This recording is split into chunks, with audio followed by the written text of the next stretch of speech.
Depreciation किया था आपके साथ, टैक्स का ट्रीटमेंट किया था आपके साथ, डिविडेंड का ट्रीटमेंट किया था आपके साथ। अब लेके चल रहे हैं थोड़ी और एडजस्टमेंट्स, जो कि सीयूटी के लिए इंपॉर्टेंट है, ध्यान रखना, ठीक है। देर इज अ पॉसिबिलिटी कि आपके होम एग्जाम में ना पूछी जाएंगे, लेकिन इनसे रिलेटेड केस स्टडीज बेस आपको कहाँ पूछा जा सकता है, सीयूटी के एग्जाम में पूछने के चांसेस पूरे पूरे बनते हैं। क्या है एडजस्टमेंट्स, वो मैं आपके साथ शेयर कर रहा हूँ अभी। अ, आइए देखें जरा।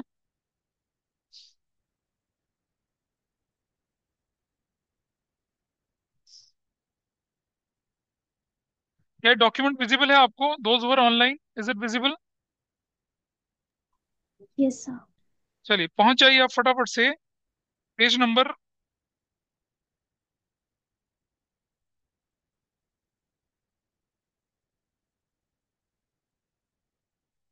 हाँ, प्रोविजन फॉर डाउटफुल डेट वाले पे पेज नंबर 10 पे पहुंच जाएगा सीधा। Adjustments relating to provision for doubtful debt. Provision for doubtful debt ऐसी चीज है जो कि आपको पार्टनरशिप में काफी तंग करती है, और कैश फ्लो स्टेटमेंट में भी इसका हल्का सा टच होता है। वो हल्का सा टच मैं आपके सामने भी डिस्कस कर रहा हूँ कैसे। देखिए यहाँ देखिए आपके सामने information. Suppose this is 31st March 24, this is 31st March 23। ऐसे लिखा है डेटर्स। डेटर्स लिखे हैं आपके पास 2 लाख के। डेटर्स लिखे हैं आपके पास कितने के, 1 लाख के। Minus provision for doubtful debts, ये लिखा है 20,000 का, और ये लिखा है कितने का, 10,000 का। ऐसे करके and then information is what, 180 यहाँ लिखा हुआ है और 90,000 यहाँ लिखा हुआ है। ऐसे इंफॉर्मेशन आपके पास है। बड़े एक बात समझ लीजिएगा, जब भी आपको प्रोविजन फॉर डाउटफुल डेट का ट्रीटमेंट लेके चलना है कैश फ्लो स्टेटमेंट में, you have to pick up the gross value. Tell me which is the gross value. ये रही, ये ना ग्रॉस वैल्यू, बताओ ना। ग्रॉस वैल्यू ये 2 लाख है। लोग क्या करते हैं, ये उठा लेते हैं। नहीं, ये नहीं उठाना आपको। ऐसे ही मशीनरी जब दे रखी हो, प्रोविजन फॉर डेप्रिसिएशन दे रखा हो, तो आपको कौन सी वैल्यू लेनी चाहिए, ग्रॉस वैल्यू लेके चलते हैं। आप ये नेट वैल्यू लेके नहीं चलते हैं। तो ये वैल्यू आपको कंसिडर नहीं करनी है, बेकार है आपके लिए। आपको कंसिडर करना है ये वाली वैल्यू और ये वाली value. Now if it is a ordinary question, तो भी नहीं लिखा हुआ, सिर्फ लिखा है ये डेटर, और लिखा हुआ है कि आपके पास प्रोविजन फॉर डाउटफुल डेट। तो जो डेटर में इंक्रीज हुआ, उसे क्या मानेंगे, करंट असेट्स वाला इंक्रीज। क्या मानेंगे उसे, इंक्रीज इन करंट असेट्स। और इंक्रीज इन करंट असेट्स को कहाँ दिखाया जाएगा, माइनस करके दिखाते ना। Operating profit before working capital changes में क्या करेंगे, उसे माइनस करके दिखा देंगे। That is. और ये कहाँ दिखाया जाएगा, करंट लायबिलिटी में इंक्रीज की तरह दिखाया जाएगा। कितने का इंक्रीज हुआ, 10,000 से। ये कहाँ शो होगा, करंट लायबिलिटी में इंक्रीज की तरह ऐड कर देंगे। Operating profit before working capital के अंदर क्या कर देंगे, इसे ऐड कर देंगे, और उस ऊपर वाले को क्या कर देंगे, माइनस कर देंगे। That is a simple treatment. तो पंगा नहीं, हो गया खत्म। इधर ओके। तब क्या हो, अगर क्वेश्चन हमें बोल दे कि all the debtors are good, क्या बोल दे, इस साल सारे के सारे डेटर्स हमारे क्या हैं, वो गुड हो गए। क्या सारे के सारे डेटर गुड हो जाएंगे? It is a very exceptional situation. सारे के सारे डेटर गुड होना क्या है भाई, एक्सेप्शनल सिचुएशन है। एक्स्ट्रा ऑर्डिनरी एक्टिविटी है किसकी, ऑपरेटिंग वाली। तो क्या करेंगे, देखिए जरा आपके सामने यहाँ पर सीधा सोल्यूशन। पहले का सोल्यूशन तो मैंने बता दिया आपको। Condition number 1, case 1, if the no other information is given, या if all the debtors are not good. तो हमने ऐसे ही करना है नॉर्मल, उसे करंट एसेट्स की तरह, उसे करंट लायबिलिटी की तरह ट्रीट करेंगे, काम खत्म हो जाएगा। लेकिन अगर क्वेश्चन बोलता है if all the debtors are good, तो देखिए क्या करना है। केस 2 में चलिए। If all the debtors are good, it means debtors are likely to realise in full, hence for the current year. Current year के लिए आप देख रहे हैं 10 से 20 हो गया। करंट ईयर में आपने प्रोविजन कितना बनाया, 10,000 का। तो करंट ईयर का जो प्रोविजन है, वो आपके लिए क्या हो गया, आप बेकार हो गया। बेकार इस सेंस में हो गया, मतलब कि हम बोलेंगे प्रॉफिट से तो निकाल लिया हमें उसे, अब हम उसे एड बैक वापस करना है। तो क्या करेंगे, provision for doubtful debt will be of a new use, it will be considered as an extra ordinary activity. कौन सी वाली, ऑपरेटिंग वाली। क्या करेंगे, एक्स्ट्रा ऑर्डिनरी की तरह, क्योंकि ये प्रॉफिट से माइनस हो चुका है, ऊपर net profit before tax and extra ordinary में से जोड़ दिया जाएगा, और नीचे नीचे cash flow from operating activity से क्या कर दिया जाएगा, आफ्टर टैक्स के बाद उसे माइनस कर दिया जाएगा, इफेक्ट नलीफाई हो जाएगा, सीधा answer. Balance as per statement of profit loss जो हमारे पास दे रखा है, क्वेश्चन है 50, एक्स्ट्रा ऑर्डिनरी 10,000 रुपये, वहां पर क्या कर दिया आपने, जोड़ दिया। Increase in current assets, debtor की ग्रॉस वैल्यू को लेके चलेंगे, डेटर की वैल्यू तो उतनी लेके चलेंगे। आप देख रहे हैं डेटर 1 लाख से 2 लाख होता है, डेटर को तो 1 ही लाख लेके चलेंगे। क्लियर, कहाँ है नोट्स? तो पेज नंबर 10 देख ले बेटा, पेज नंबर 10 में मैं नोट्स किस रेफरेंस से लेके चलिए, मैं सॉल्व थोड़ी करा रहा हूँ उसे यहाँ पर। क्या दिख रहा है आपको? डिडक्ट कर देंगे cash flow before extra ordinary item में कितना, 10,000 रुपया। इसे एक्स्ट्रा ऑर्डिनरी की तरफ प्लस किया और एक्स्ट्रा ऑर्डिनरी की तरफ माइनस किया। लेकिन अगर ऑल द डेट्स गुड नहीं है तो करंट लायबिलिटी की तरह क्या किया और करंट एसेट्स की तरह ट्रीट किया, तब ऐसा होना है। तो अगर ऑल द डेटर्स गुड आ जाए तो यहाँ, लेकिन अगर पार्टनरशिप में बोल दे all the debtors are good, तो प्रोविजन को कहाँ लेके चले जाएंगे हम?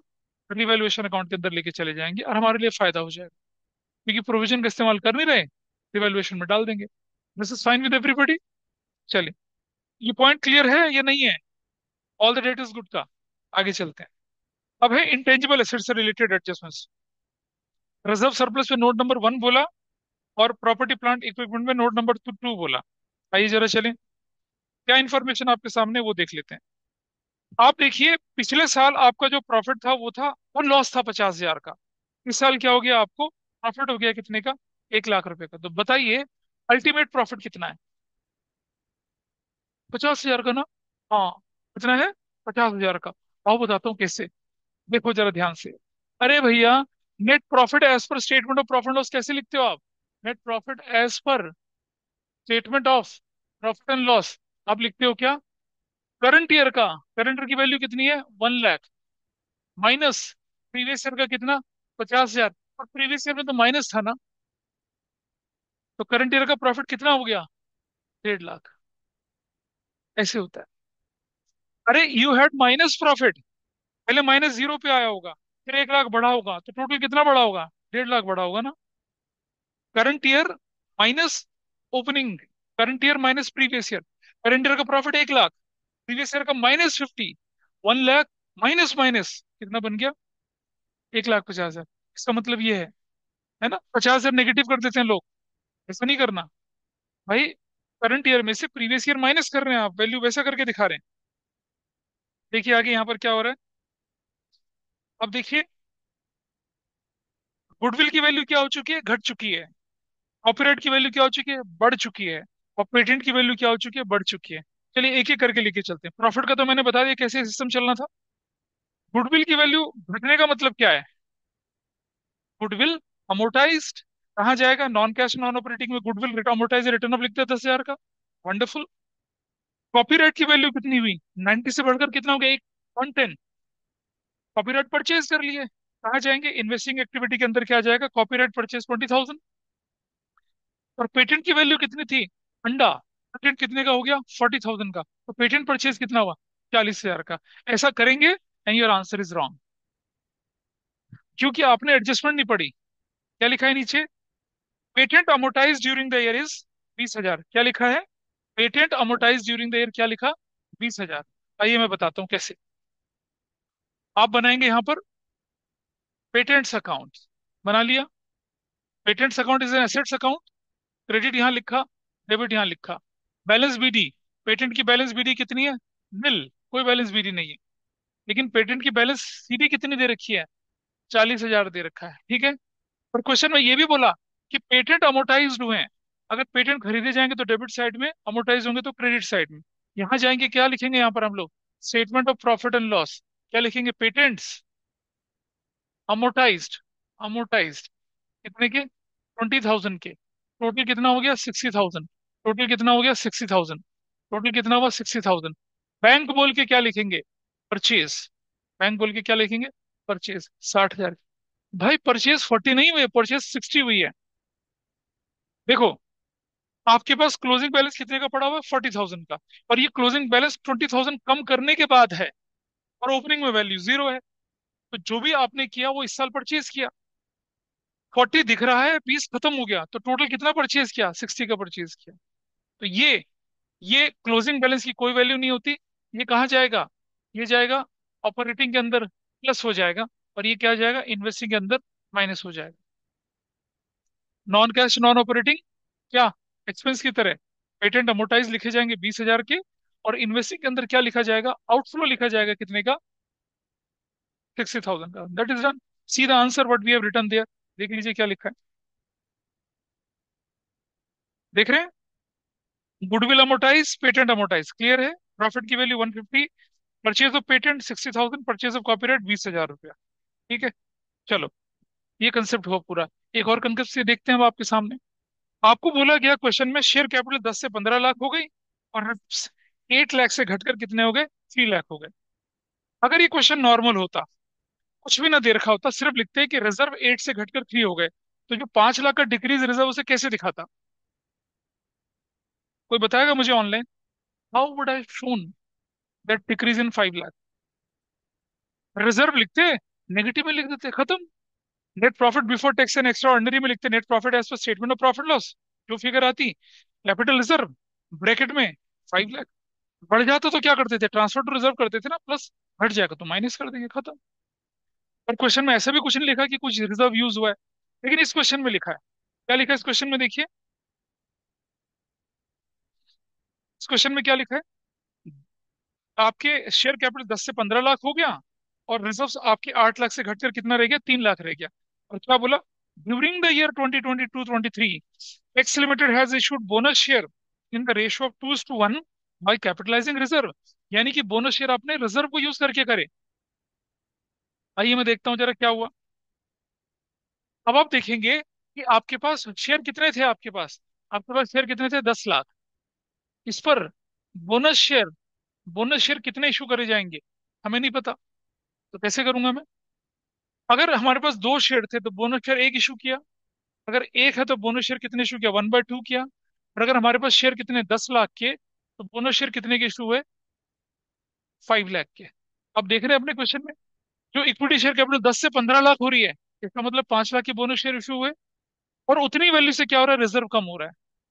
यानी कि आपने बोनस शेयर इशू करने के लिए क्या यूज कर लिया, आपने रिजर्व यूज कर लिया। तो मुझे बताइए, रिजर्व कम हुए, कोई कैश फ्लो हुआ, नहीं हुआ। शेयर इशू हुए, कोई कैश फ्लो हुआ, नहीं हुआ। एंट्री क्या हुई होगी आपकी, जानते हैं? आपकी एंट्री क्या बनी होगी? अगर मैं कंबाइन एंट्री बनाऊं तो एंट्री बनी होगी capital reserve debit to equity shares. Cash flow हुआ, नहीं हुआ। Will we record this in the cash flow statement? नहीं लिखेंगे, नहीं लिखेंगे। लिखते कब, वो मैं बताता हूँ आपको। कब लिखा जाता, देखिए अब लिखा जाता। ये हमारे पास 31 मार्च 2024, ये और ये हमारे पास है 31 मार्च 2023। यहाँ लिखा हम लोगों ने क्या, इक्विटी शेयर्स कितने के, 10 लाख के, और कितने के, सपोज ये 15 लाख, और कितने के, 10 लाख के, ऐसा लिखा। और यहाँ लिखा हम लोगों ने क्या, कैपिटल रिजर्व कितने का, सपोज ये हो गया 5 लाख का, और ये कितने का, 8 लाख का। कैपिटल रिजर्व कितने का बताया था, कैपिटल रिजर्व हमारे में, हाँ, कैपिटल रिजर्व कितने का लिखा हुआ है उसमें, हाँ, 3 लाख का, ऐसे करके। मैं क्वेश्चन में क्या लिखता, क्या कि bonus shares were issued in the ratio of 4:1। Bonus share 4:1 की रेशो में इशू करें, by capitalising by capitalising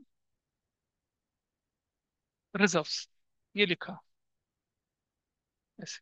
bonus share issue करें, रिजर्व कैपिटलाइज करके इशू। अब बताओ जरा क्या होगा, अब कितने बोनस शेयर इशू होंगे, कैसे लिखूंगा?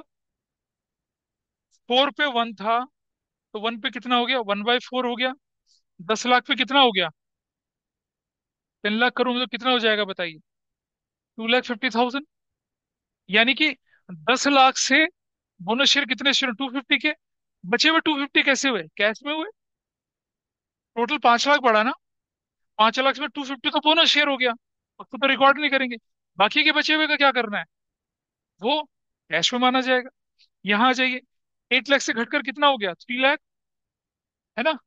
कितना हमारे, हमने इसमें कितना कैपिटल रिजर्व यूटिलाइज करा बोनस शेयर, 250। लेकिन हमारा डिक्रीज तो कितना हो रहा है, 5 लाख। तो बचा हुआ 250 क्या कहलाएगा, डिक्रीज इन कैपिटल रिजर्व कहलाएगा। बाकी बचा हुआ क्या कहलाएगा, डिक्रीज इन कैपिटल रिजर्व कहलाएगा। ऐसे लेके चलते हैं इसका ट्रीटमेंट। तो अगर हमें कभी बोले कि हमने बोनस शेयर इशू कर दिया कैपिटलाइजिंग रिजर्व्स, तो कैपिटलाइजिंग रिजर्व्स को जो हमें करना होगा, we will go in this way. तो जो ये यहाँ से यहाँ घटा है, अब इसका सोल्यूशन दिखाता हूँ कैसे लिखा जाएगा। देखिए, इसका सॉल्यूशन कैसे लिखा जाएगा? देखो ऐसे लिखा जाएगा। देखिए,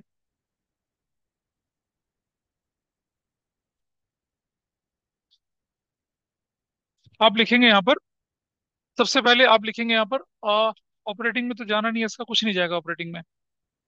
हाँ, ऑपरेटिंग में जाएगा, ऑपरेटिंग एक्टिविटीज में हम लिखेंगे net profit as per profit as per net profit as per statement of profit and loss में, वो हमारी वैल्यू हो जाएगी। प्लस करेंगे हम लोग ट्रांसफर, प्लस लिखेंगे हम लोग क्या, रिजर्व्स। रिजर्व कितने के कम हो गए थे आपके, 250 के लिए, ब्रैकेट में कर देंगे। प्लस लिखने का मतलब जोड़ना नहीं है, प्लस कर रहे हैं और ब्रैकेट में लिख रहे हैं, इसका मतलब क्या हो गया, नेगेटिव अपने आप हो जाएगा। ऑपरेटिंग में तो ऐसा चला जाएगा। इससे पिछले केस में क्या हो, इससे पिछले केस में कुछ नहीं लिखना, ना ऑपरेटिंग में कुछ लिखना था, ना फाइनेंसिंग में कुछ लिखना, लेकिन यहाँ लिखना पड़ेगा। और हम चले गए फाइनेंसिंग एक्टिविटीज में। फाइनेंसिंग एक्टिविटीज में क्या लिखेंगे, इशू ऑफ शेयर्स प्लस, कितना इशू ऑफ शेयर है बताइए आपका, 2,50,000। आप बोलेंगे सर इशू ऑफ शेयर तो 5 लाख हुआ, 5 लाख में से 2,50,000 तो रिजर्व से यूटिलाइज हुआ, उसका कुछ नहीं करना। और बाकी का 2,50,000 का रिजर्व यहाँ पर डिक्रीज की तरह दिख जाएगा। अब आपके ट्रीटमेंट पूरा हुआ। इस तरह से ट्रीटमेंट पूरा करना आपने। उससे पिछले केस में कुछ नहीं करना, ना इशू ऑफ शेयर का कुछ करना था, ना रिजर्व का कुछ करना था। Got it? This is fine. अब जरा अपने अपने नोट्स में केस देखिए, क्या दिख रहा है आपको, सी द केस हियर।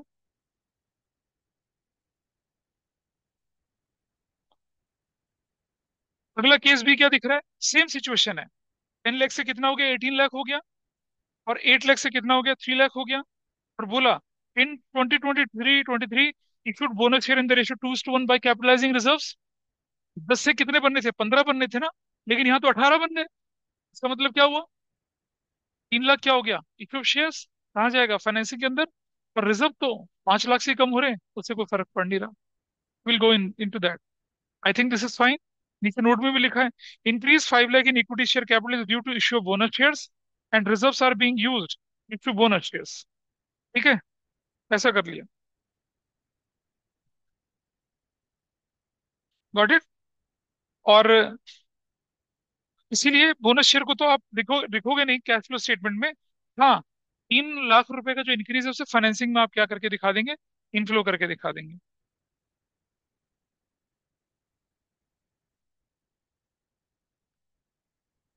इधर रुके, हाँ या ना बताइए। चलिए आगे चलते हैं थोड़ा सा, अगले केस पे चलें। चलिए, बच्ची क्यों नहीं है यार।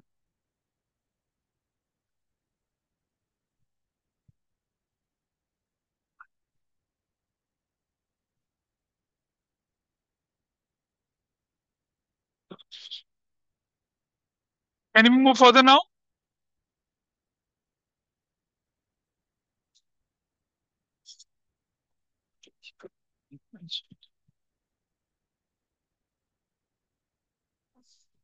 नेक्स्ट वाला पार्ट लेके चलिए इसके आगे।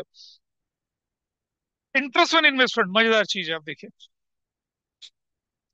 ये बताइए मुझे, आपके इंटरेस्ट की वैल्यू 2 लाख से बढ़कर कितनी हो गई, 3 लाख हो गई। करेक्ट।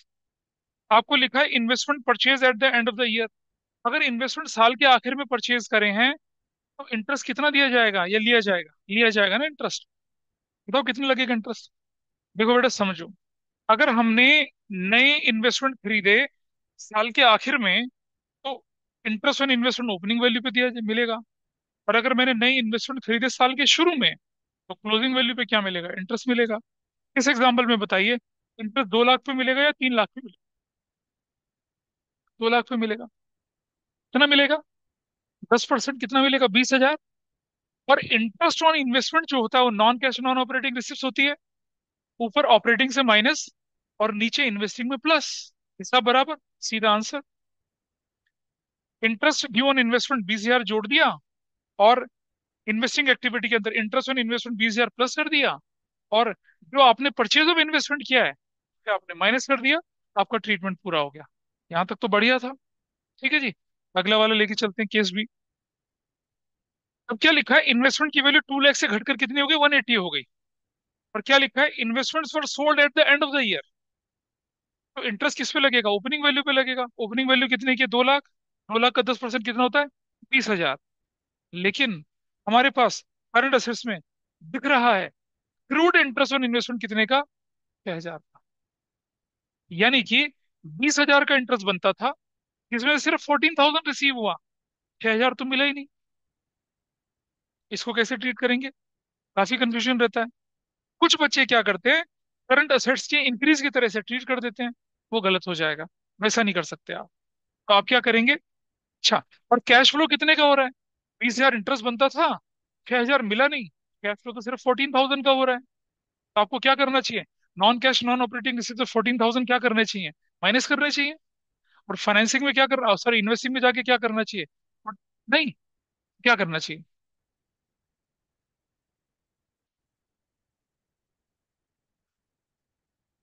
14,000 तो कैश है ना, नॉन कैश थोड़ी बोला मैंने। अच्छा चलो सोल्यूशन देखो इसका, क्या दिख रहा है आपको? नॉन कैश नॉन ऑपरेटिंग में से तो पूरा 20,000 माइनस कर दिया। सेल ऑफ इन्वेस्टमेंट आपने इन्वेस्टिंग के अंदर जोड़ दिया।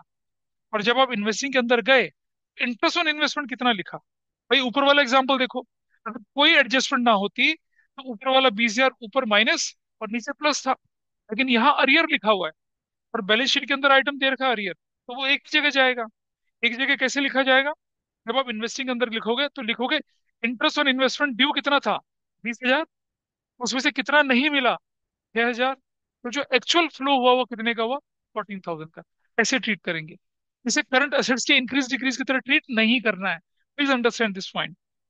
करंट असेट्स के इंक्रीज डिक्रीज की तरह इसे ट्रीट नहीं करना है। ठीक है? क्योंकि करंट ईयर के इन्वेस्टमेंट से 6,000 अभी भी एक्रूड है। तो आप बोलेंगे कि सर अगर 6,000 मिला ही नहीं, तो आपने प्रॉफिट के अंदर 20,000 क्यों जोड़ दिया? इसका मैं एग्जांपल बता, इसका रीजन बताता हूँ। जब आप बचपन में फाइनल अकाउंट विद एडजस्टमेंट पढ़ते थे तो क्या एंट्री करते थे? इंटरेस्ट, इंटरेस्ट रिसीव हुआ कितना? 14,000। ऐड करते थे एक्रूड इंटरेस्ट कितना? 6,000। और प्रॉफिट एंड लॉस के क्रेडिट साइड में कितना लिखते थे? टोटल 20। प्रॉफिट एंड लॉस में तो टोटल 20 ऐड हुआ, तो माइनस कितना करेंगे? 20 ही करेंगे। ठीक है? माइनस कितना करेंगे? 20 करेंगे ना, जितना ऐड हुआ उतना तो माइनस करूंगा, क्योंकि प्रॉफिट लॉस के अंदर एंट्री एक्रूअल बेसिस पर होती है, कैश बेसिस पर थोड़ी होती है। जो मिल गया वो भी और जो नहीं मिला वो भी मिला के लिखा जाता है। ये तो करते हैं हम। जैसे मान लो रेंट पेड है, रेंट पे कर दिया 16 का, आउटस्टैंडिंग था 4 का, तो टोटल रेंट कितना लिखा जाता है? 20,000। चाहे वो पे हो चाहे ना पे हो, वैसा करते थे। यहाँ भी वही कर रहे हैं। इंटरेस्ट कितना मिलना चाहिए था? 20। मिला कितना? कितना? 14। 14 जो मिल गया वो, और जो नहीं मिला एक्रूड बोल के जोड़ के हम प्रॉफिट लॉस की क्रेडिट साइड में डाल दिया। यानी कि प्रॉफिट में ऐड कितना करा? 20 ऐड करा, तो प्रॉफिट से माइनस कितना होगा? 20 माइनस होगा।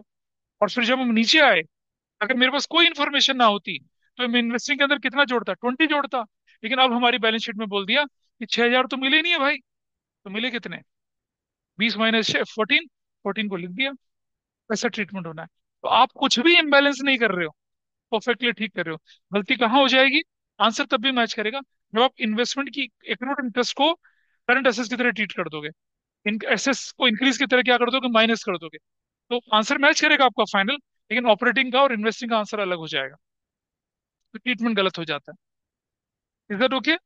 इंटरेस्ट ऑन इन्वेस्टमेंट को ऐसे हैंडल करते हैं। तो ये आपके सामने क्या सा सिचुएशन थी? That was different case. Generally ये बुक्स में केसेस मिलेंगे नहीं मिलेंगे आपको, और इतना डीपली जाएंगे नहीं। अब केस सी पे इंपॉर्टेंट लगाना, अगर ये कभी आया तो मैं बोल रहा हूँ 100% बच्चा ऐसे गलत करेगा। 100% बच्चा गलत करता है। तो आपको ध्यान है, अभी मैंने थोड़ी देर पहले बताया था आपको कि रिजर्व जब बढ़ते हैं तो आप क्या करते हो? उससे कैपिटल के अंदर जोड़ देते हो ऊपर। रिजर्व घटते हैं तो माइनस करते हैं। यहाँ देखिए आपके सामने क्या दिख रहा है, नोट्स टू अकाउंट में रिजर्व कितने से बढ़ रहा है? 10,000 से बढ़ रहा है ना reserve. Can you see the reserve is increasing? हम बात कर रहे हैं पेज नंबर 11 की। रिजर्व कितने से इंक्रीज हो रहा है आपका? देखिए यहाँ पर, रिजर्व इज इंक्रीज बाय 10,000 दिख रहा है। कौन से? बैलेंस शीट एंड एक्सट्रैक्ट के अंदर दिख रहा है रिजर्व कितने से बढ़ गया? 10,000 से बढ़ गया। ठीक है जी। लेकिन जब हम सोल्यूशन देख रहे हैं तो net profit as per statement of profit loss में रिजर्व जोड़ा ही नहीं गया। नहीं जोड़ा। ये कैसे हो गया? रिजर्व, अब मेरी बात समझिए इसका रीजन। रिजर्व अगर प्रॉफिट से निकाल कर बनाया है तो हम क्या करते हैं उसे? क्या करते हैं? उसे इंक्रीज इन रिजर्व की तरह ट्रीट करते हैं। ठीक है? प्रॉफिट को कम कर गया। लेकिन अगर रिजर्व हमारे प्रॉफिट से बना ही नहीं, हमारे प्रॉफिट लॉस से निकला ही नहीं, तो थोड़ी एडजस्ट करेंगे उसको। अब आप बोलेंगे सर हमें कैसे पता चल रहा है कि ये ऐसा है या नहीं है। आइए जरा नोट्स पढ़ें।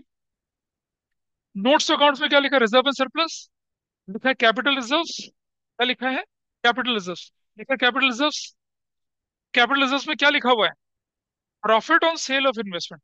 यानी कि आपको profit on sale of investment हुआ, उसे स्टेटमेंट ऑफ प्रॉफिट लॉस में न डाल के आपने सीधा कहाँ डाल दिया? कैपिटल रिजर्व में डाल दिया। यानी कि जो कैपिटल रिजर्व बना वो स्टेटमेंट ऑफ प्रॉफिट लॉस से तो बना ही नहीं। वो किससे बना? सीधा गेन से बन गया। तो जो आइटम सीधा स्टेटमेंट ऑफ प्रॉफिट लॉस में गया ही नहीं, उसे एड बैक क्यों करूंगा मैं? हम उसे एड बैक करेंगे ही नहीं। तो देखिए, उस कंडीशन में आपको क्या बनाना पड़ता?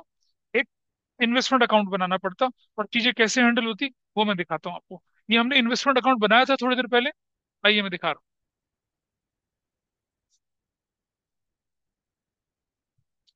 इन्वेस्टमेंट अकाउंट देखिए।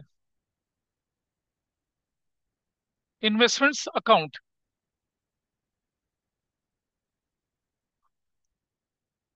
क्रेडिट और debit, rupees particular, rupees particular, ठीक है जी। बताइए बैलेंस बीडी कितना है इन्वेस्टमेंट का? बैलेंस बीडी, हाँ, 100, 90,000। What is balance CD? हाँ, 80,000। और कहता है during the year, during the year कितने के इन्वेस्टमेंट बेचे हैं आपने? इन्वेस्टमेंट कॉस्टिंग 40 के बेचे ना। 10,000 का प्रॉफिट भी हुआ। तो बैंक में क्या जाएगा? बैंक में सेल्स कितने का जाएगा? 50,000 का। और सेल जाएगा तो यहाँ क्या होगा? Statement of profit and loss के अंदर क्या जाएगा? गेन जाएगा कितने का? 10,000 का। तो आप देखिए, this value is 130, this value is 130। तो क्या हो जाएगा? बैंक बोल के क्या निकल आएगा? परचेज निकल आएगा कितने का?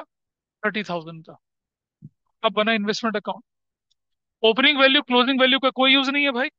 पर सुनो, ये मैंने स्टेटमेंट ऑफ प्रॉफिट लॉस लिख के गेन लिखा ना, ऐसा नहीं होगा। अगर मैंने स्टेटमेंट ऑफ प्रॉफिट लॉस लिख के गेन लिख दिया तो ये क्या होगा? प्रॉफिट के अंदर जाके ऐड होगा। लेकिन हम यहाँ लिख रहे हैं क्या? Capital reserve. यानी कि ये जो गेन है ये कैपिटल रिजर्व में गया, स्टेटमेंट ऑफ प्रॉफिट लॉस में नहीं गया। अब क्या होगा? सेल कहाँ जाएगा? इन्वेस्टिंग के अंदर प्लस। परचेज कहाँ जाएगा? इन्वेस्टिंग के अंदर माइनस। और कैपिटल रिजर्व का क्या होगा? तो नहीं होगा। तब बैलेंस शीट का आइटम है, एक जगह जाना है, इन्वेस्टमेंट अकाउंट के अंदर चला गया, इसका काम खत्म। It will not be shown in क्या? इंक्रीज इन रिजर्व की तरह ट्रीट नहीं करेंगे इसको। ये रीजन था। अदरवाइज रूटीन क्वेश्चन में अगर हमारे ब्रैकेट में ये ना लिखा रहता gain on sale of investment है, तो इसे रिजर्व की इंक्रीज की तरह ट्रीट करता। तब मैं इसकी वैल्यू को 40 ही लिखता। तब हमारा जो परचेज होता वो कितने का होता? तब हमारा 40, 20, 90, 30 का ही होता। तब हमारा ये यहाँ नहीं होता। यही रीजन है कि इंक्रीज इन कैपिटल रिजर्व को हमने प्रॉफिट के अंदर ऐड नहीं करा। प्रॉफिट के अंदर ऐड तो तब करता है जब प्रॉफिट से माइनस होता। प्रॉफिट से तो माइनस ही नहीं हुआ। तो ये रिजर्व कैसे बना? जो gain in profit of investment था उसको सीधा उठा के हमने क्या कर दिया?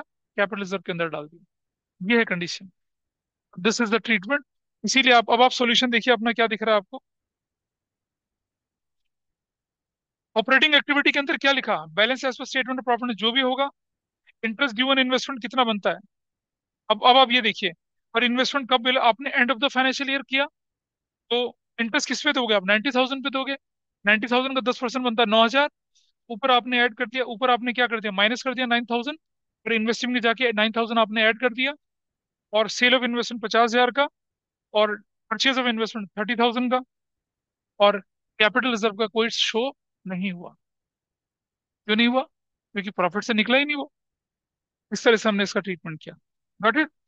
बहुत पहले आपकी किताबों में क्वेश्चन हुआ करता था, लेकिन अब इसे क्या कर दिया? हटा दिया है। नोट पढ़िए, नोट पढ़िए क्या लिखा है पहले एक बार। Here capital reserve is created from profit on sale of investment, not from the statement of profit and loss. Hence, it will not be adjusted in cash flow statement. ठीक। अब बोलिए क्या बोलना है?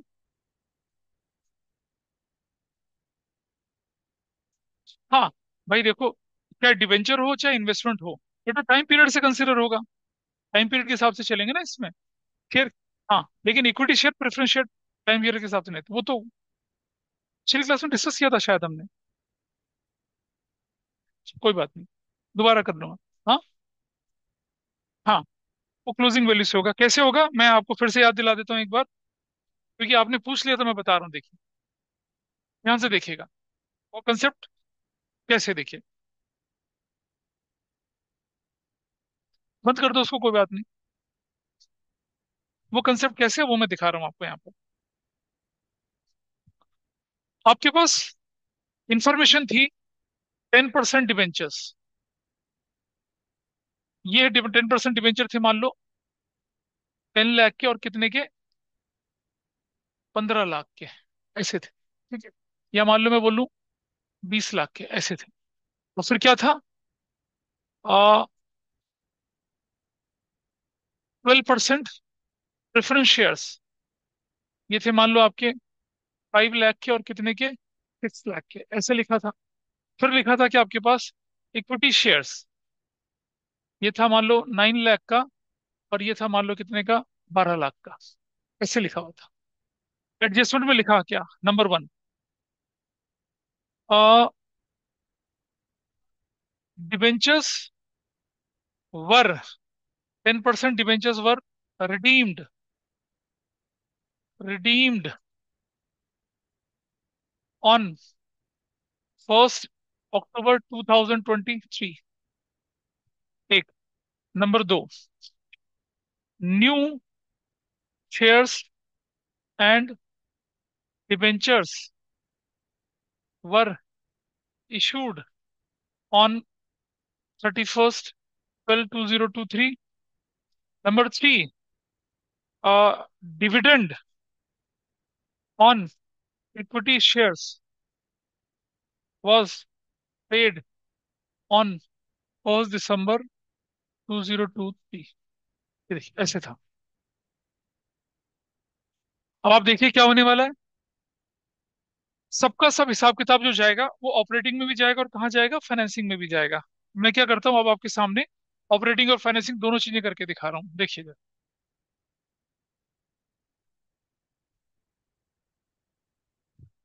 हमने लिखा यहाँ पर क्या, ऑपरेटिंग एक्टिविटीज, और यहाँ लिखा क्या, फाइनेंसिंग एक्टिविटीज, ऑपरेटिंग एक्टिविटीज, ऐसे करके, ठीक है।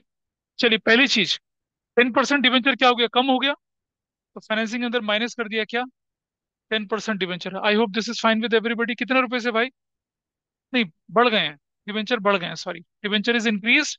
हम क्या दिखाएंगे यहाँ पर, प्लस 10% डिवेंचर, कितने से बढ़ गए, 5 लाख से। This is done. Preference shares क्या हो गए, घट गए, क्या करेंगे, minus redemption of 12% preference shares, क्या दिखाएंगे, 1 लाख, ऐसे करके दिखा दो, डन हो गया। इक्विटी शेयर 12 लाख से घटकर कितने हो गए, 9 लाख। इक्विटी शेयर्स, नहीं यार, इक्विटी शेयर तो रिडीम होते ही नहीं है, सॉरी, मैं इसको ठीक करता हूँ, 12 से 15 कर देता हूँ। इक्विटी शेयर रिडीम नहीं होते हैं, प्रेफरेंस शेयर रिडीम होते हैं। सॉरी, मैं मान के चला था 23, और मैं मान के चला था 24, ऐसे, ऐसे लेके चल रहा था, ऐसे लेके चलना, मैं गलत लिख दिया था वैल्यू। अब हम क्या करेंगे, प्लस इक्विटी शेयर्स कितने हो जाएंगे बताइए, इक्विटी शेयर कितना हो जाएगा, 12 से 15, 3 लाख का, ये भी खत्म हो गया।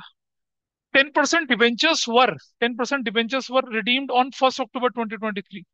तो बताइए, इंटरेस्ट ऑन डिवेंचर निकालिए जरा सोल्यूशन में। इंटरेस्ट ऑन 12% डिवेंचर, 10% डिवेंचर, आइए देखें जरा।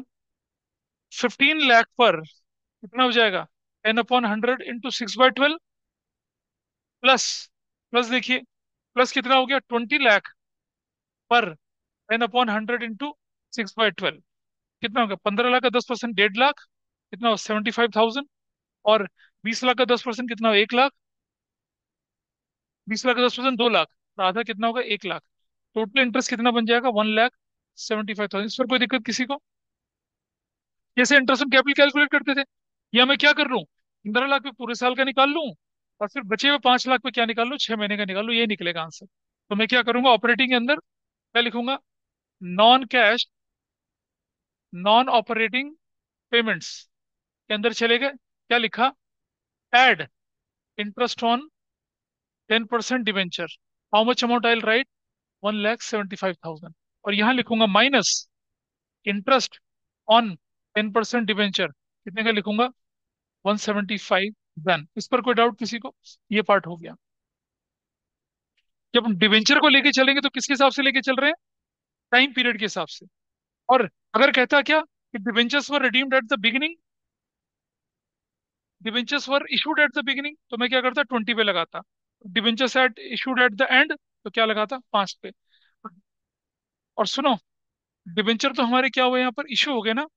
तो हम यहाँ पर प्लस इशू ऑफ 10% डिवेंचर करेंगे, कितने से? 5 लाख से। ये जो ये जो मैंने लिखा था ना वैल्यू आपकी, देखो 15 से 20 हो गया ना। Issue of debenture 5 lakh, redemption of preference shares. ठीक है।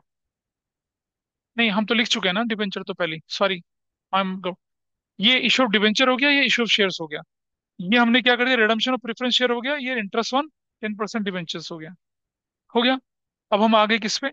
न्यू शेयर और डिवेंचर कब इशू हुए? 31 दिसंबर को हुए। और आप डिविडेंड कब पे कर रहे हो? 4 दिसंबर को पे कर रहे हो। तो भाई समझिएगा, शेयर और डिवेंचर में फर्क है। डिवेंचर लोन है, शेयर लोन नहीं है। डिवेंचर पे इंटरेस्ट पे टाइम पीरियड कंसिडर होता है, शेयर के dividend pay time period consider नहीं होता है। ठीक है। अब आप मुझे बताइए कि इस डेट को, जिस दिन आपने डिविडेंड पे किया, उस दिन इक्विटी शेयर की वैल्यू कितनी थी? बताइए, 12 लाख थी या 15 लाख थी? 4 दिसंबर को। बताइए। न्यू शेयर और डिवेंचर कब इशू हुए? 31 दिसंबर को। और डिवेंचर हमने कब दिए? डिविडेंड कब दिया? 1 दिसंबर को। 1 दिसंबर पहले आता है, 31 दिसंबर पहले आता है? यानी कि डिविडेंड हमने पहले दे दिया। इशू करने से पहले new shares and debentures were issued on 31 को कर दिया हम लोगों ने। ठीक है। और इश्यूड या रिडीम्ड बोले, या तो इश्यूड या रिडीम्ड। रिडीम भी तो हुआ है। कौन सी डेट को करा आपने? 31 दिसंबर को। 31 दिसंबर पहले आया, 1 दिसंबर पहले आया? यानी कि रिडम्पशन होने से, इशू होने से पहले आपने क्या दे दिया? डिविडेंड दे दिया। तो बताइए मुझे, अब कौन सी वैल्यू पे लगेगा डिविडेंड? ओपनिंग पे या क्लोजिंग पे? ओपनिंग पे लगेगा। What is the opening value of equity share? 12 lakh. 12 lakh का कितना परसेंट दिया आपने? 10 पर। Dividend on equity share paid at the rate 10% बोल दिया मैंने। 10% कितना बना? 1 लाख। तो हम क्या करेंगे यहाँ पर? अब माइनस कर देंगे डिविडेंड ऑन इक्विटी शेयर्स, कितने का? 1,20,000 का। और इसके ऊपर क्या होता है? Net profit before tax and extra ordinary items को लिखूंगा मैं यहाँ पर, ऐसे करके। Net profit as per statement of profit and loss, ये रही होगी फिगर। प्लस कर दिया क्या? Dividend on equity shares. कितने का डिविडेंड ऑन इक्विटी शेयर्स? 1,20,000 का। अब जब आपने डिविडेंड ऑन इक्विटी शेयर दिया तो प्रेफरेंस पे भी देना पड़ेगा। तो कितना हो जाएगा बताइए प्रेफरेंस पे? 6 लाख का कितना परसेंट? 12%, 72। यहाँ लिखेंगे क्या? Plus dividend on 12% preference shares. कितने का होगा बताइए? 12% प्रेफरेंस शेयर्स पे बताइए वैल्यू। 72,000। ठीक है। और यहाँ लिखेंगे माइनस, यहाँ लिखेंगे प्रेफरेंस डिविडेंड, कितने का लिखेंगे? 72,000 का लिखेंगे। इसका डेट से कोई कंसिडरेशन नहीं बनेगा। फर्क कब पड़ेगा वो मैं दिखाऊंगा। इसको आपने देख लिया। तो आपने देखा कि इंटरेस्ट ऑन डिवेंचर जो होगा टाइम पीरियड के हिसाब से लगेगा, लेकिन डिविडेंड जो टाइम पीरियड के हिसाब से नहीं लगेगा। अच्छा, अब आप देखें जरा, ये अगर नोट कर लिया हो तो बताइए मुझे। नोट नहीं करना, गैलरी भरनी है। ऐसा ट्रीटमेंट मैंने नोट्स में नहीं दिया है। और जो है ना, फाइनेंसिंग के छोटे छोटे क्वेश्चन ऐसे आते हैं। अब अब जरा दोबारा से देखिए एक बार और चीज। हाँ, ले लीजिए फोटो, गैलरी भर लो। बाकी लोगों ने लिखा था ये? लिखा था? तो क्यों नहीं लिखा? किसका इंतजार कर रहे हो? अबे तो समझाने के बाद कहाँ देखोगे फिर उसको? फिर तुम रिकॉर्डिंग देखते हो दूसरे वाली। एक दिन मैं इसे देख रहा था, रिकॉर्डिंग देख रहा था चैप्टर 1 की। मैंने, कौन सी देख रहा है? अरे किसी और की देख रहा हूँ। मैंने कहा क्यों? कह रहा हूँ ना, थोड़ा जल्दी हो रहा है। आपकी वाली में 1.5 घंटा 2 घंटा होता है। कोई बात नहीं है। अबे तुम पढ़ाई में भी शॉर्टकट मारोगे आप। ठीक है। चलिए, यहाँ देखें आगे। अब हम एक छोटी सी चीज बदल रहा हूँ यहाँ पे। ठीक है। हमने लिखा कि new shares and debentures were issued redeemed on 31 मार्च 2024। अब क्या होगा बताइए।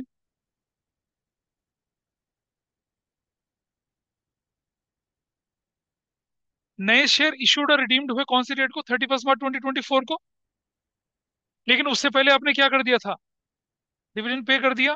तो there is no change answer, answer वही रहेगा, ओपनिंग वैल्यू पे जाएगा। लेकिन अगर मैं बोलूं कि क्या new shares and debentures were issued and redeemed of 31 March 2023 को, अब क्या होगा बताइए। क्या होगा? इस दिन से पहले आपने क्या कर दिया भाई? मार्च पहले या दिसंबर पहले? मार्च। मार्च तक आपके डिवेंचर और शेयर, मतलब आपके शेयर्स जो थे वो शेप ले चुके थे। मतलब 6 लाख से कितना हो चुका था? 5 लाख। और 12 लाख से कितना हो चुका था? 15 लाख। अब क्या होगा? अब आपका डिविडेंड कौन सी वैल्यू पे कैलकुलेट होगा? इस वैल्यू पे इस पे कैलकुलेट होगा। Got it? ठीक है, तो आपको देखना है जो आपका डिविडेंड की डेट है वो क्या है। इशू उससे पहले हो रहे हैं उससे बाद में हो रहे हैं? उससे पहले हो रहे हैं तो ओपनिंग वैल्यू पे, उसके बाद हो रहे हैं तो कौन सी वैल्यू पे? Closing value. खत्म। ये चक्कर चलना है। अब इस कंडीशन में क्या होगा? इस कंडीशन में इक्विटी पे डिविडेंड कितना दिया जाएगा? 12 का कितना परसेंट? 10%। 1,20,000 दिया जाएगा, नहीं सॉरी, ये हो गया 31 मार्च को ना, इस पे 15 लाख का 10% कितना होगा? 1.5 लाख।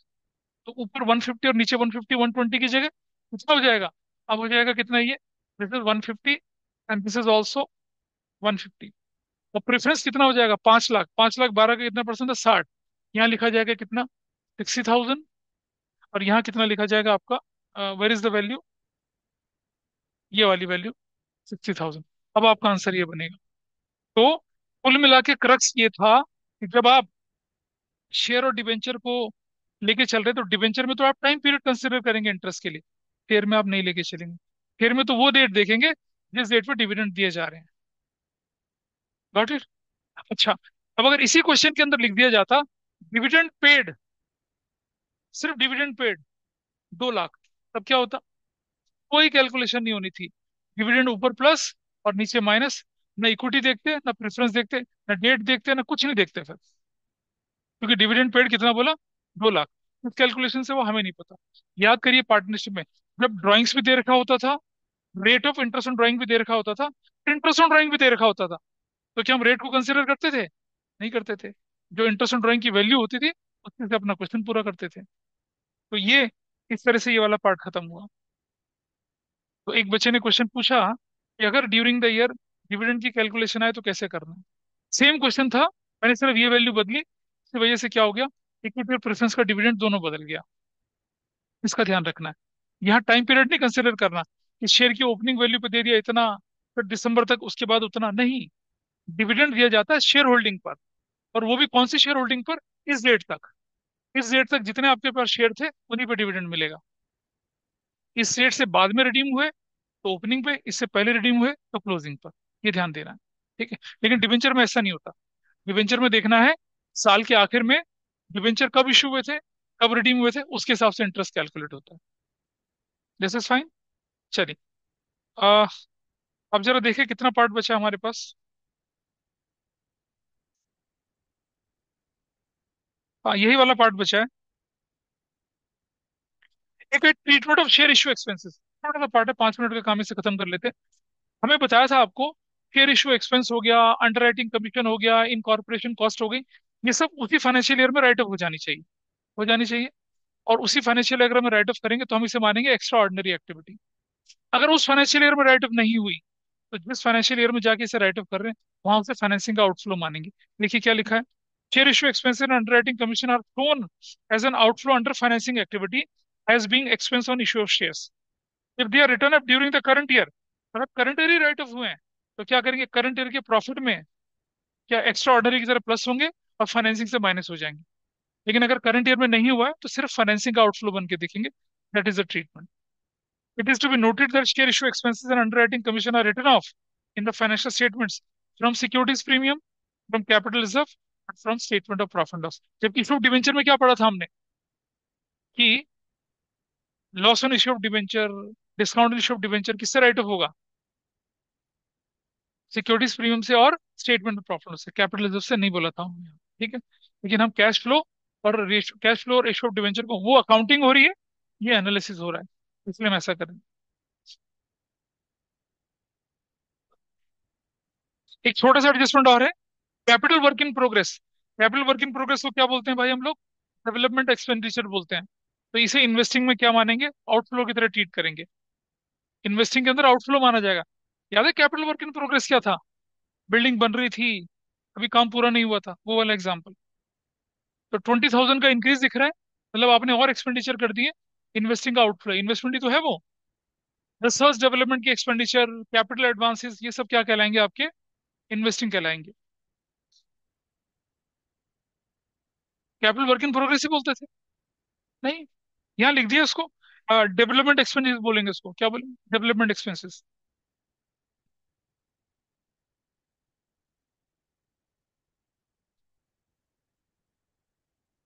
एग्जाम्पल टू भी निपटा लेते हैं साथ साथ, देखिए जरा। नोट्स देखिएगा सीधा सीधा। इक्विटी शेयर 5 से 6 लाख बढ़ गया। फाइनेंसिंग के अंदर जाइए, दिख रहा है आपको इक्विटी शेयर 1 लाख का बढ़ा हुआ दिख रहा है। सिर्फ कोरिलेट करिए। बेटा यश प्लीज कोरिलेट कर लो चीजों को। लास्ट इलस्ट्रेशन देखिए जरा। क्या हुआ? आप देखेंगे इक्विटी बढ़ गया 5 लाख से 6 लाख, तो कहाँ दिखाया आपने? फाइनेंसिंग के अंदर प्लस कर दिया। 15% डिवेंचर बढ़ गया 5 से 250, तो क्या कर दिया? फाइनेंसिंग के अंदर इन्फ्लो कर दिया 250 का। सी सोल्यूशन देखते चलिए। फिर हमने क्या कर, 10% डिवेंचर घट गया तो क्या लिख दिया? रिडम्पशन ऑफ डिवेंचर 1 लाख का माइनस कर दिया। अब आगे बढ़ेंगे। तो मुझे बताइए, और बोला है कि new shares and debentures were issued on 31 March 2023। New shares and debentures were issued, और इशूड के साथ साथ हम ये भी कर सकते हैं, issued and redeemed as on कौन सी डेट पे? 31 मार्च 2023 पे। मतलब आपने इशू किया या रिडीम किया साल के आखिर में किया, तो भाई इंटरेस्ट कौन सी वैल्यू पे लगना? ओपनिंग वैल्यू पे। साल के आखिर में रिडीम किया तो इंटरेस्ट कौन सी वैल्यू पे लगना? ओपनिंग वैल्यू पे। 15% डिवेंचर पे इंटरेस्ट कितना बनेगा? 75,000। और 10% डिवेंचर पे इंटरेस्ट कितना बनेगा? 30,000। एग्रीड? हाँ है ना, बोल रहा हूँ। अब चलो देखिए, 75,000 का इंटरेस्ट। अच्छा दिक्कत है, कैलकुलेशन लॉस हो गई कहीं? हाँ। तो 15% 5 का लाख का कितना बनेगा? 75,000। 10% 3 लाख का कहाँ बनेगा? 30,000। Is that okay? तो जब हम नॉन कैश नॉन ऑपरेटिंग में जाएंगे तो 75 और 30,000 को प्लस करेंगे। देखिए किया नहीं किया? किया। 75 भी किया, 30 भी किया। क्लियर है जी? जब हम फाइनेंसिंग में जाएंगे तो क्या करेंगे? 30,000 तो पूरा माइनस करेंगे, दैट इज फाइन। लेकिन क्या 75 पूरा माइनस करेंगे? नहीं करेंगे, क्योंकि क्वेश्चन में बोला है क्या? एक्रूड या आउटस्टैंडिंग इंटरेस्ट है। आउटस्टैंडिंग इंटरेस्ट का क्या हुआ? 75 - 5। आउटफ्लो कितने का बना? 70 का बना। इसे करंट लायबिलिटी की तरह ट्रीट नहीं करेंगे। याद है इंटरेस्ट ऑन इन्वेस्टमेंट? वो कंसेप्ट था यहाँ पे। ठीक है। तो ये कंसेप्ट उतना डिटेल में नहीं दे रखी किताबों में, तो दिक्कत होती है करने में। तो ये हमने सारा का सारा पार्ट एडजस्टमेंट से रिलेटेड आज वाइंड अप किया। ठीक है। ये सम मोर फॉर रिवीजन मैं पहले ही बोल चुका था आपको करने के लिए, आप इसे देखेंगे। अब जो हम अगली क्लास करेंगे उसमें क्या करेंगे? इसके छोटे छोटे क्वेश्चंस, ऑपरेटिंग के छोटे क्वेश्चन, इन्वेस्टिंग के छोटे क्वेश्चंस, और किसके? फाइनेंसिंग के छोटे छोटे क्वेश्चंस, उनको लेके चलेंगे। ठीक है जी? हाँ जी बोलिए।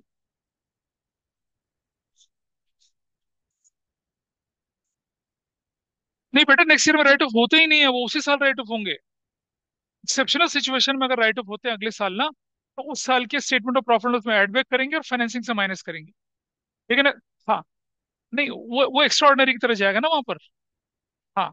अगले साल भी एक्स्ट्रा ऑर्डिनरी की तरह जाएगा वो। लेकिन इस साल की जो सिचुएशन आपके पास आई, सिर्फ क्या किया आपको? फाइनेंसिंग का आउटफ्लो बोल के दिखा दे, राइट ऑफ नहीं हो रहा इस साल, तो फाइनेंसिंग का आउटफ्लो बनेगा। अगर बोला redeemed out of current years profit and loss, तो एक्स्ट्रा ऑर्डिनरी की तरह से प्रॉफिट लॉस से करेंगे, उसको एडजस्ट करेंगे और फाइनेंसिंग से माइनस करेंगे। लेकिन अगर कुछ नहीं बोला तो सीधा फाइनेंसिंग का आउटफ्लो दिखेगा। नहीं बेटा, फाइनेंसिंग का आउटफ्लो तो होना ही होना है वो, लेकिन फेयर इशू एक्सपेंसेस है वो। लेकिन स्टेटमेंट ऑफ प्रॉफिट में डालना नहीं डालना वो डिपेंड करता है कि आपने इस साल राइट ऑफ किया था, पहले राइट ऑफ किया था। पहले राइट ऑफ किया था तो कोई चक्कर ही नहीं है। इस साल राइट ऑफ किया तो प्रॉफिट में भी एक्स्ट्रा ऑर्डिनरी की तरह प्लस होगा, फाइनेंसिंग से माइनस। पहले किया, प्रॉफिट में कुछ नहीं होगा, सीधा फाइनेंसिंग से माइनस होगा। ऐसा करके ठीक है। तो अब जो कल की क्लास करेंगे वो सुबह कितना बोलो? 11:30 से कर दें? 11:30 से 12 1 बजे तक या 1:30 बजे तक, जो भी करना होगा कर लेते हैं। ठीक है। बोलो, उठ जाओगे ना 12 साढ़े 12 तक, तो 11 तक। ठीक है।